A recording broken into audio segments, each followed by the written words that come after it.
All the political drama from the last few days has literally left steam coming out of Carol's ears this morning. Now, I can't emphasise the amount of steam that's been coming out of her ears this morning. It's bad. I'll let you take it away, Carol, shall we? It is bad. It is bad, and this is the way I see it, right? I think that the Leavers won the referendum with 17.4 million people voting to leave, and it hasn't happened. And as far as I can see, the parliamentarians have done their work, and it doesn't look like it's going to happen. Now, as if that's not bad enough, John Bercow, the Speaker of the House of Commons, made his resignation speech yesterday. They all cheered him. So that's a kick in the teeth for the voters. It really is two fingers up. And he's leaving on the 31st of October, just so he can make sure that we don't actually leave then.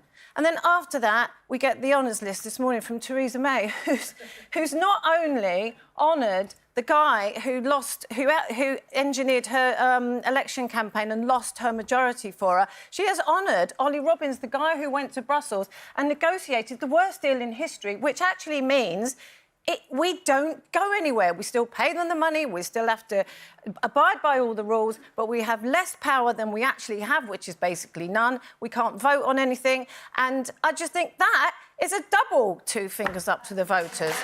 And it really is. It does my head in to the point of, I mean, literally, I felt like crying this morning. And I'm not joking, because I feel so powerless. And I feel like, as a voter, I am being ignored, along with a hell of a lot of other people. And to be fair, a lot of the people who voted Remain would respect the result of the referendum and do want it to happen. But I think Boris has made an effort, but he has been scuppered at every point. He's been totally stitched up. And I think now it won't happen. And I don't know what to do about it, because I can't do anything, because they won't even let us have an election. They voted against having a general election before the term's up, so we can't even vote them out. Yeah. You can see the steam, right, people? Yeah. So, I'm mad as hell, and I'm not going to take it anymore. right. But as much as Carol was feeling awful, you have a similar sentiment almost, didn't you? I came in this morning full of rage and anger. I think my son and my husband were so thrilled that I was coming to work today, because I've had a few days of it. I'm just angry about everything. I'm angry about service providers who don't come to your house and anymore, you know, when you pick up the phone. But on regard the Brexit thing, do you know what it is? I respect what you say. I have different political views to you on most things, even though we're very, very close friends. And I am a Remainer, and I was working alongside Alistair Campbell and Rachel Kinnock and trying to do my little bit, to remain in Europe. However, a few years ago, the word Brexit never existed. If I never hear that bleeping word again, it will be too soon.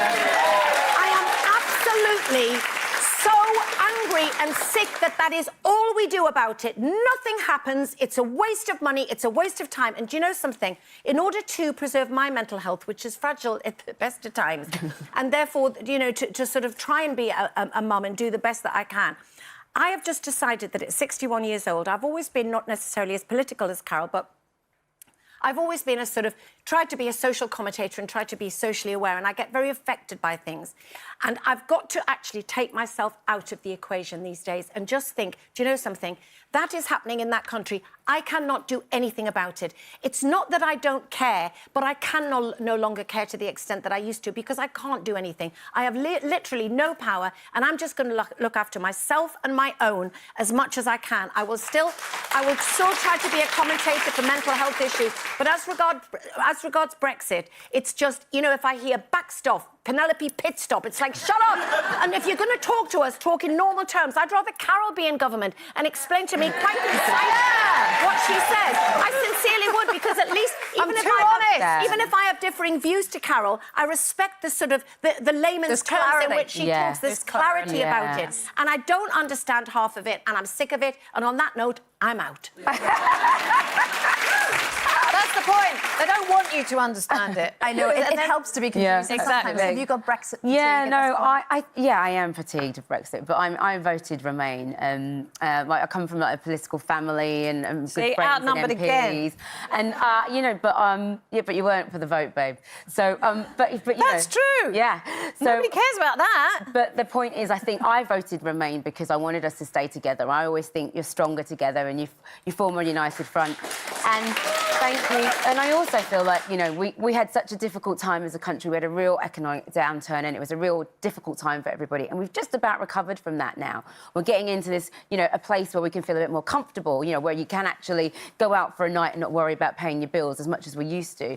And I think we've recovered from that. And now... I think a lot of people would think that, but anyway... Well, we're on our way to doing so. Definitely better than we were about 10 or 15 years ago. And I think we're recovering, and I just didn't want to mess with that. And I just think we're stronger together. See, we're talking about steam coming out of ears here, and there's clearly a lot of passion here at this desk. My issue, I think, with the whole Brexit thing at the minute is we're actually quite lethargic of it all. We're bored listening to it. I think we've got to a point now where we know it's important, we know it affects all of us and probably will affect us even more, so whatever might happen. But I'm tired listening to it. I've got to a point now, and I think I'm fairly well-read when it comes to the political side of things. I've got now where I have no clue what's happening. Who stands for what? What do they represent? It's confusing. And as you say, maybe that's what's purposely being deliberate. I think it's been delayed for as long as it has deliberately, because most of the people in Parliament do not want us to leave, and they've basically got their way. And I think that is it's been engineered right from the start. And aside from all of us, we've all still got our lives to lead. We all still have got stuff going on in our houses. And it would be nice to talk to a taxi driver about something else these days. You know, they're so furious. They're like this in the car. I've got car sickness. I'm vomiting out the window. And all because of bleeming Brexit. You got the wrong taxi this morning. I should have been in that one. I know, back in the days we used to just ask them, what time did you finish tonight? Exactly. Exactly. Busy day. What's for tea?